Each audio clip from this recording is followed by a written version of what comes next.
Pastor Niclas from the Pentecostal Church in Sweden joins the Evangelism Podcast to discuss the spiritual climate in the nation of Sweden.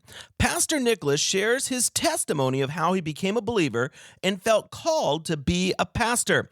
He also talks about a unique outreach his church did last Easter where they filled a local arena for 3 days.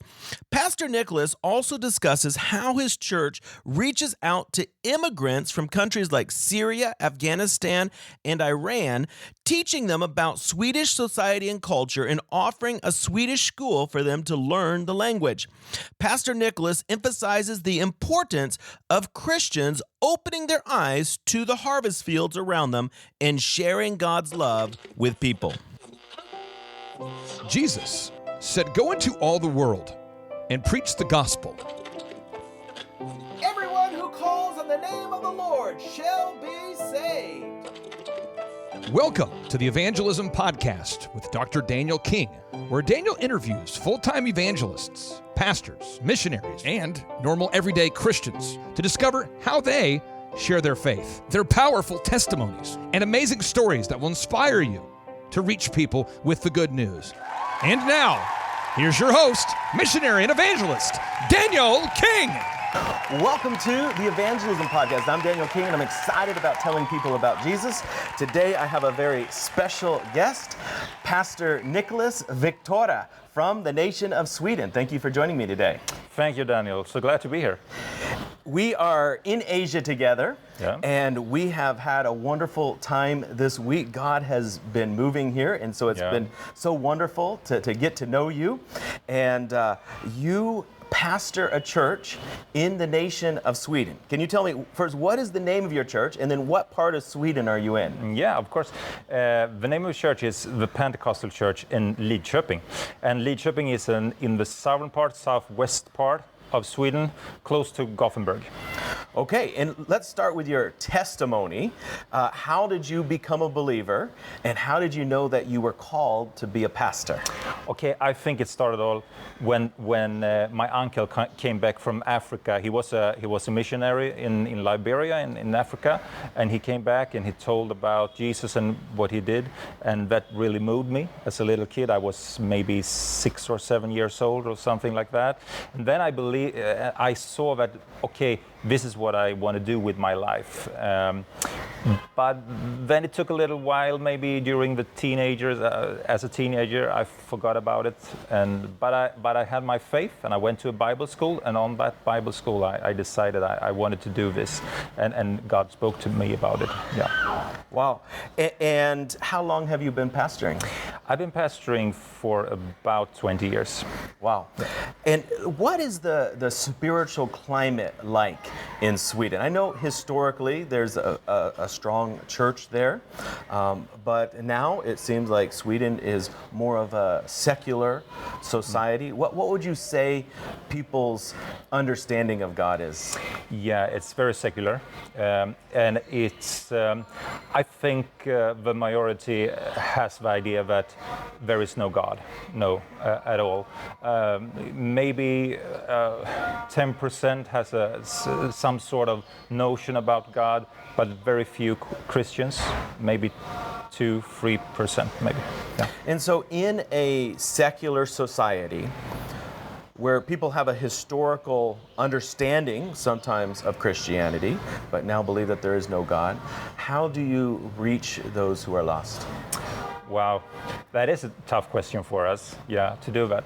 But I still believe that, it's the same thing, even though it's a secular country. I actually believe that now it's so secular that when we come with the message of Jesus, it's like, wow, people haven't heard it before.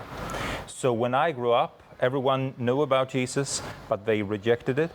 But now the kids and the young people, it's like they're hearing it for the first time. So I think you just have to be bold, and you just have to try to reach out and tell the good news. Yeah. And so this year at Easter time, you had a very unique outreach. Tell me what that looked like and what God did. Yeah, we did it in a local arena. So we had like 1,500 to 2,000 people in that arena for 3 days. And it was from the region. Our city it's a small town. I mean, it's like 40,000. But we could reach people in that area, in our region. And every night we saw people coming to Christ. How did you promote it? How did you invite people to come? Mostly through social media. Actually, only through social media. Yeah. Okay, so Facebook and Facebook and mostly Facebook. And so you asked your church members to share it and to invite people, and then were you also doing advertising on Facebook? A little bit of advertising too, but that was what we did.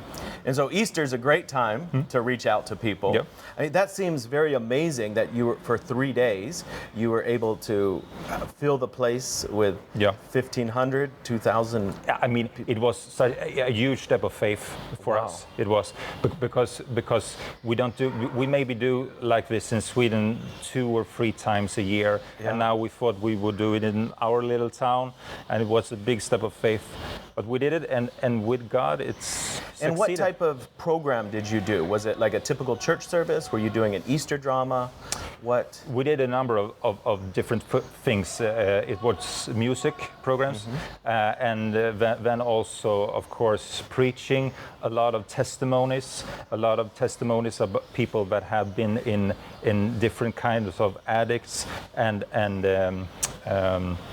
so on. So and also some drama. Yeah. I've read in the news that there are lots of immigrants that have come to Sweden, and it's a little bit controversial because some people want to be very welcoming. Other people say that it's difficult to integrate them into the society. Yeah. But your church is actually reaching out to immigrants that have come from many different parts of the world, and you're reaching them with the love of Christ. What does that look like? Yeah, we reach people from Syria and from Afghanistan and from Iran. And every week we have this program on Thursday nights when we invite them and we teach them about Swedish society, our culture, and so forth. And also we have like a Swedish school for them, so they learn to speak Swedish. Yeah. And many of them coming from these nations are probably Muslim. Yeah. And the majority. Yeah. The majority are Muslim. And so I think that's really wonderful that you're reaching out to the Muslims.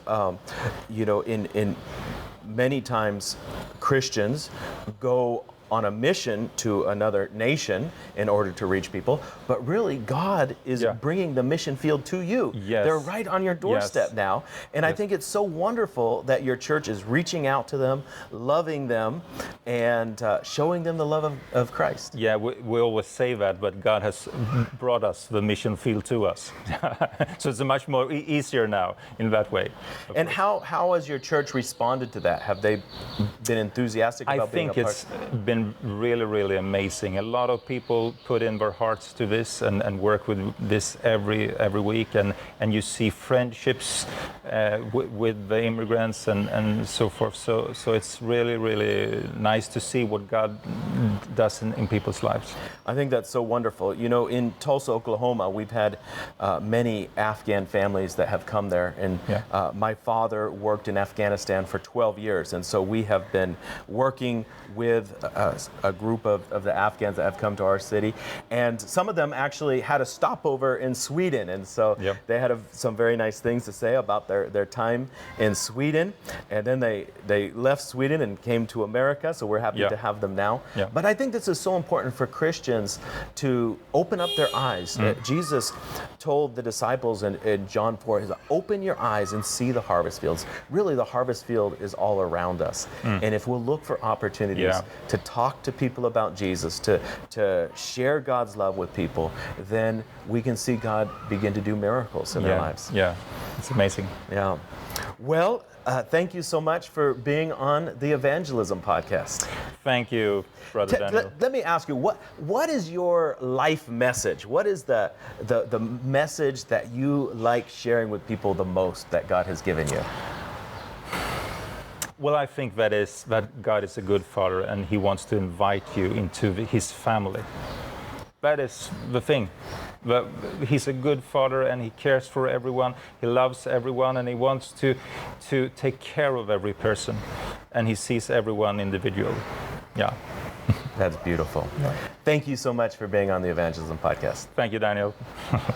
Is there evidence for God's existence? How do we really know Jesus was raised from the dead? Can we trust the Bible? Do miracles happen? Does God care about me as an individual? In Dr. Daniel King's book, Proof God is Real, you'll find the answers to these 3 vital questions and more. Is God there? Does God care? And do I dare to follow Him? In his powerful, easy-to-read book, Daniel provides 7 convincing proofs of God's existence. You'll learn about the evidence of cause, design, logic, morality, scripture, miracles, and religious experience. With Proof God is Real, you'll read about topics like, was Jesus the Son of God or just a crazy preacher? If God does exist, is He interested in your life? If God is there, why do bad things happen to good people? In Proof God is Real, Daniel King shows you God is there and He cares for you. Plus, how to take a leap of faith and start a relationship with a God who deeply loves you. Order Proof God is Real today by calling 1-877-431-4276 or find the book on Amazon.